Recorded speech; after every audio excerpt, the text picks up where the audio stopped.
다 찾으신 것 같은데요. 사무엘하 3장 17절부터 26절까지 말씀 제가 봉독해 드리도록 하겠습니다. 아브넬이 이스라엘 장로들에게 말하여 이르되 너희가 여러 번 다윗을 너희의 임금으로 세우기를 구하였으니 이제 그대로 하라. 여호와께서 이미 다윗에 대하여 말씀하시기를 내가 내 종 다윗의 손으로 내 백성 이스라엘을 구원하여 블레셋 사람의 손과 모든 대적의 손에서 벗어나게 하리라 하셨음이니라 하고, 아브넬이 또 베냐민 사람의 귀에 말하고, 아브넬이 이스라엘과 베냐민의 온 집이 선하게 여기는 모든 것을 다윗의 귀에 말하려고 헤브론으로 가니라. 아브넬이 부하 20명과 더불어 헤브론에 이르러 다윗에게 나아가니 다윗이 아브넬과 그와 함께 한 사람을 위하여 잔치를 배설하였더라. 아브넬이 다윗에게 말하되 내가 일어나 가서 온 이스라엘 무리를 내 주 왕의 앞에 모아 더불어 언약을 맺게 하고 마음에 원하시는 대로 모든 것을 다스리시게 하리이다 하니, 이에 다윗이 아브넬을 보내매 그가 평안히 가니라. 다윗의 신복들과 요압이 적군을 치고 크게 노력한 물건을 가지고 돌아오니 아브넬은 이미 보냄을 받아 평안히 갔고 다윗과 함께 헤브론에 있지 아니한 때라. 요압 및 요압과 함께한 모든 군사가 돌아오매 어떤 사람이 요압에게 말하여 이르되 넬의 아들 아브넬이 왕에게 왔더니 왕이 보냄에 그가 평안히 갔나이다 하니, 요압이 왕에게 나아가 이르되 어찌하심이니까? 아브넬이 왕에게 나아왔거늘 어찌하여 그를 보내 잘 가게 하셨나이까? 왕도 아시려니와 넬의 아들 아브넬이 온 것은 왕을 속임이라. 그가 왕이 출입하는 것을 알고 왕이 하시는 모든 것을 알려 함이니이다 하고, 이에 요압이 다윗에게서 나와 전령들을 보내 아브넬을 쫓아가게 하였더니 시라 우물가에서 그를 데리고 돌아왔으나 다윗은 알지 못하였더라. 아멘. 사무엘하 초반의 내용들은 우리의 생각보다 교묘한 여러 가지 상황들이 놓여져 있고 여러 가지 배경 속에 다윗의 나라가 세워져 가는 것을 보게 됩니다. 아브넬도 등장하고요. 오늘 요압도 등장하지요. 이전에 앞서서 배경을 살펴볼 때 조금 생각해야 할 것이, 이 아브넬은 요압의 동생인 아사헬을 죽였단 말입니다. 그러나 그 죽음은 생각보다 정당방위였습니다.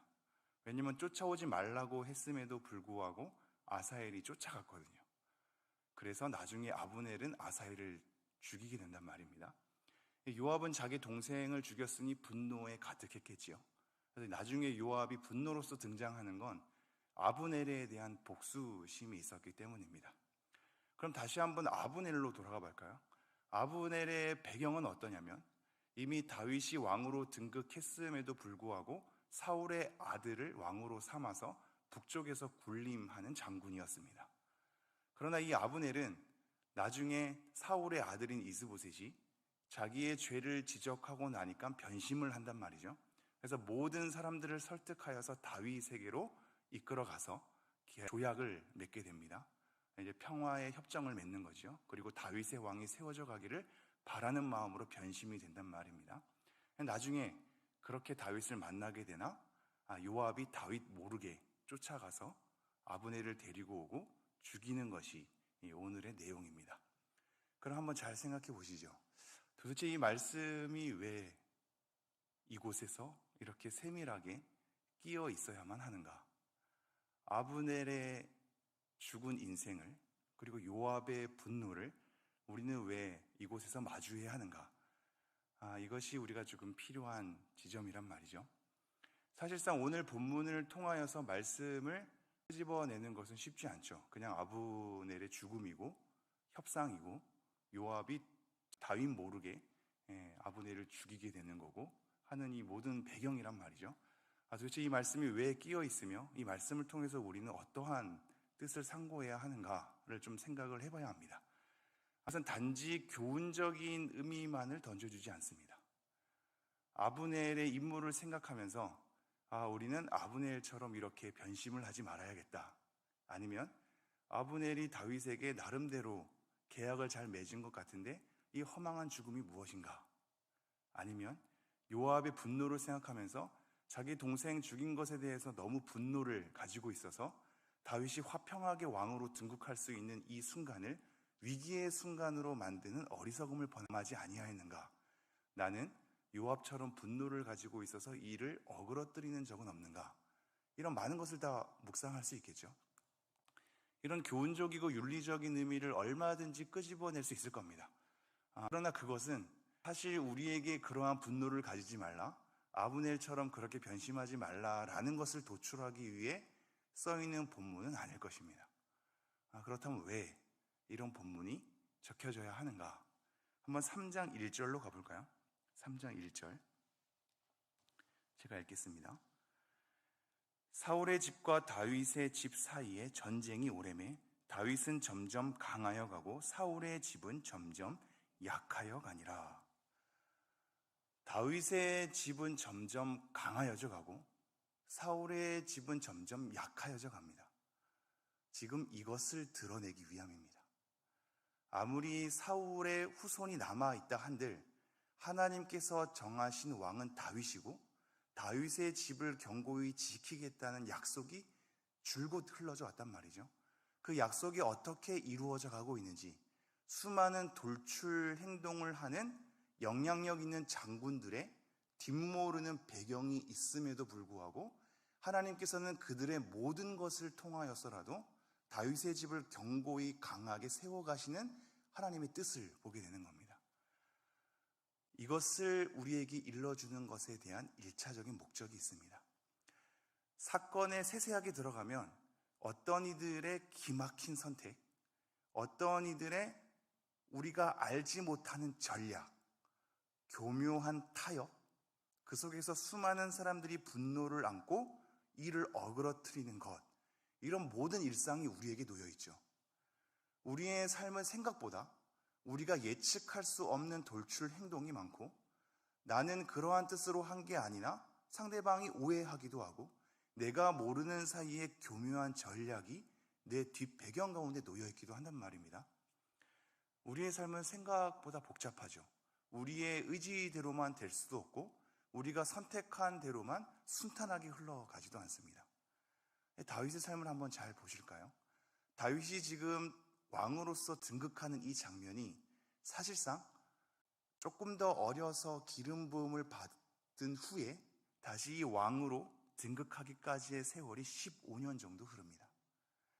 말이 15년이지 하나님께서 약속한 게 지지부진하게 흘러가는 것 같은데 15년의 교묘한 삶의 사건들을 엮어서 이제서야 등극하죠.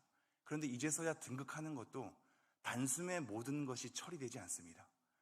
온 이스라엘 왕으로 15년이 지났음에도 불구하고 온 이스라엘 왕으로 손쉽게 등장하는 것이 아니라 사울의 아들이 남아있죠.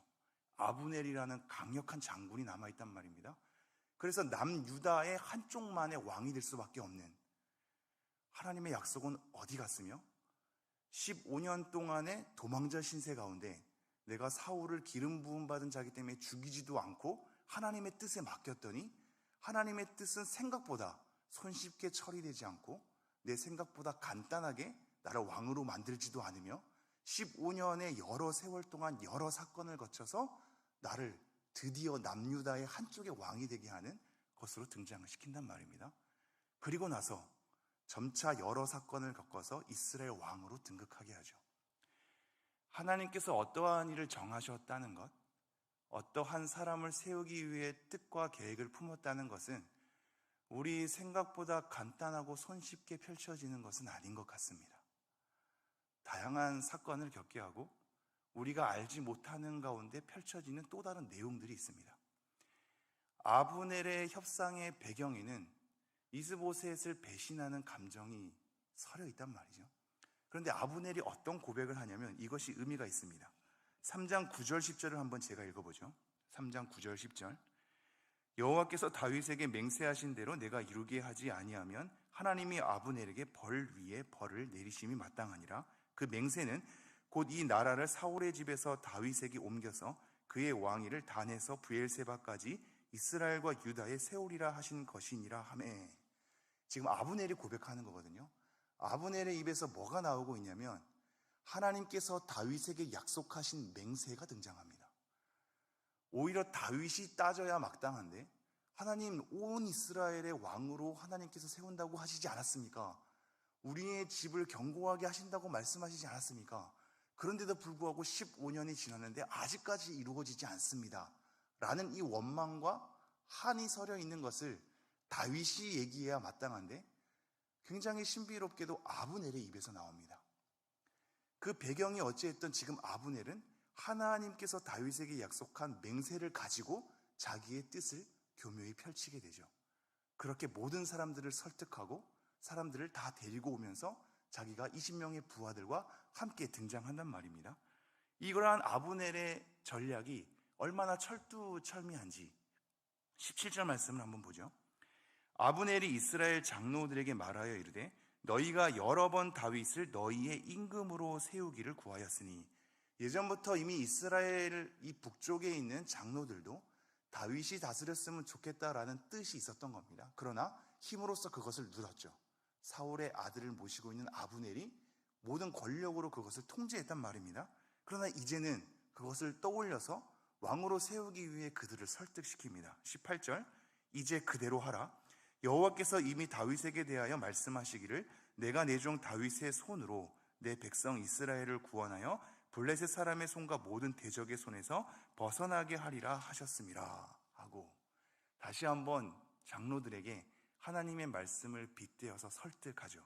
그리고 나서 19절, 아브넬이 또 베냐민 사람의 귀에 말하고, 굉장히 신중하면서 철두철미하거든요. 왜냐하면 왜 베냐민 사람이 등장하냐면 사울이 베냐민 지파 사람이기 때문입니다. 이 사울의 후손들의 이 지파 사람들을 잘 설득해야 하거든요. 그래서 주의를 기울여서 이스라엘 장로들을 먼저 설득한 뒤 베냐민 사람들은 따로 찾아갑니다. 그리고 그들에게 신중하게 그들을 설득시키죠. 베냐민 사람의 귀에 말하고 아브넬이 이스라엘과 베냐민의 온 집이 선하게 여기는 모든 것을 다윗의 귀에 말하려고 헤브론으로 가니라.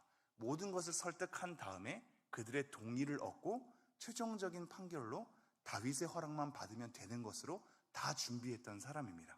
엄청나죠? 이러한 아브넬은 다윗이 반깁니다. 20절 끝에 보면 잔치를 배설하고요. 21절에는 아브넬이 다윗에게 말하되 내가 일어나 가서 온 이스라엘 무리를 내 주 왕의 앞에 모아 더불어 언약을 맺게 하고 마음에 원하시는 대로 모든 것을 다스리시게 하리이다 하니, 이에 다윗이 아브넬을 보내매 그가 평안히 가니라. 아브넬이 본인이 이렇게 설득해서 내 주 왕 앞에 모든 것을 다 모으게 하겠습니다 라면서 자기가 주도적으로 이 일을 하고 있음을 밝히죠. 그러나 이 인생은 여러분이 이미 본문을 읽었다시피 요압에 의해 죽게 됩니다.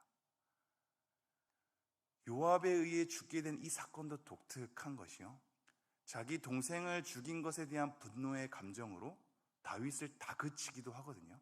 이것을 한번 잘 생각해 보십시오. 사울의 아들 이스보셋도 왕이지만 힘이 별로 없었습니다. 아브넬이 가지고 있었죠. 다윗도 남쪽 유다의 왕으로서 등극을 했지만 요압의 권력이 막강했습니다. 그래서 다윗에게 따지죠. 어찌 그렇게 하셨습니까? 따진단 말입니다. 그리고 다윗 몰래 아브넬을 죽이기까지 합니다. 이후의 장면은 내일 한번 묵상해 볼 텐데요, 오늘 이것을 한번 정리하죠. 요압의 분노로 평화의 협정이 깨질 것 같은 위기 가운데 오늘 본문이 끝납니다. 그리고 아브넬은 철두철미하게 모든 것을 준비해서 자기의 의를 드러내면서 그렇게 다윗에게 협정을 맺죠. 하지만 그의 인생은 죽음으로 끝났고 요압은 또 다른 위기로 다윗을 몰고 갑니다. 그런데 신기하게도 하나님께서 원하시는 하나님의 뜻이 기필코 여러 사람들의 의지에 따라서 변하지 않고 완성되어 감을 보게 됩니다. 다윗이 뭘 하지 않았는데 아브넬의 전략을 통해서 북이스라엘이 한마음으로 모으게 되죠. 요압의 위기 상황 가운데서도 우리는 내일 본문을 맞이하듯이 오히려 다윗의 울음을 통하여 하나님의 뜻이 모아지는 것을 보게 됩니다. 하나님의 뜻이 이루어져 가는 과정은 우리의 생각보다 모든 사건을 경험하면서 교묘하게 복잡하게 펼쳐지는 것 같습니다. 간단하게 우리에게 약속하신 그 약속이 단순하리만큼 우리의 속 시원하게 할 만큼 그렇게 간단히 끝나는 것이 아니라 여러 가지 사람들의 선택과 의지를 사용하시죠. 우리는 하나님의 뜻과 자유의지가 상충되는 것 같아 보이나 그렇지 않습니다. 우리의 모든 자유의지가 하나님께서 건드릴 수 없는 절대 영역이며, 하나님의 뜻은 우리의 자유의지에 따라 변심이 되는 것처럼 그렇게 하나님이 인간적이지도 않습니다. 하나님의 뜻과 자유의지가 팽팽하게 대립될 만큼 촉각을 곤두세우지 않는단 말입니다. 오히려 하나님의 뜻은 크고 깊습니다. 그 안에 우리의 의지가 놓여 있습니다. 다양한 우리의 의지와 선택 가운데 이 모든 사건이 펼쳐지나 그것은 하나님의 뜻을 벗어날 수 없습니다. 마치 어제 현창학 교수님이 하나님의 사랑의 크기를 넘어서는 죄를 범할 수 없다라고 하는 맥락처럼 말입니다. 우리의 어떠한 자유의지도 하나님의 원대한 계획을 넘어설 수 없습니다. 그러므로 아브넬의 선택과 요압의 선택에도 불구하고 하나님은 그 모든 것을 사용하셔서 다윗을 온 이스라엘의 왕으로 세우겠다는 그 계획을 하나님께서는 잠잠히 실행하시죠. 15년이 넘도록 말입니다. 우리에게도 마찬가지입니다. 하나님의 뜻이 어떠한가, 우리의 인생 가운데 우리의 선택에 따라 다르게 펼쳐지는 것을 경험하는데, 그럼 결국 내가 어떻게 선택하느냐에 따라 달라지는 인생이 아닌가. 하나님께서 약속하셨다고 한들 수많은 사람들의 방해 공작과 내가 모르는 뒷배경 속에 펼쳐지는 사건들이 결국 내 인생을 다르게 인도하지 않는가. 우리는 숱하게 고민하게 되고 하나님의 뜻에 관해서 의심의 눈초리를 쏘아붙이게 되지만, 오늘 본문에서도 말씀하셨듯이 그 모든 자유의지를 통해서라도 하나님의 뜻은 결국 이루어지고 맙니다. 다윗을 세워간단 말입니다. 우리를 향한 하나님의 뜻도 마찬가지고 온 인류 속에 품으신 하나님의 원대한 계획도 마찬가지입니다. 우리의 각각의 선택을 통하여, 각각의 인생을 통하여, 다른 사람들의 방해 공작을 통하여, 우리가 모르는 또 다른 배경을 통하여서라도 하나님의 뜻은 이루어집니다.